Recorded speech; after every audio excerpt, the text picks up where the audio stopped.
नमस्कार. नागपंचमी विशेष कोकणातील पारंपरिक पदार्थ खमंग सुवासिक हळदीच्या पानातील पातोळ्या बनवण्यासाठी सर्वात आधी पॅनमध्ये 1 चमचा तूप, त्यावर 1 वाटी ओलं खोबरं, अर्धी वाटी गूळ घालून गूळ वितळल्यावर वेलची पूड घातली.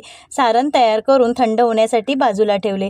नंतर पॅनमध्ये 1 वाटी पाणी, चमचाभर तूप, चवीपुरते मीठ, पातोळ्या पांढरे शुभ्र दिसाव्यात म्हणून चमचाभर दूध घालून पाण्याला उकळी आल्यावर 1 वाटी तांदळाचे पीठ घालून उकड काढून घेतली. पीठ हलके थंड झाल्यावर थोडे गरम असतानाच मळून त्याचे लिंबा एवढे गोळे करून घेतले.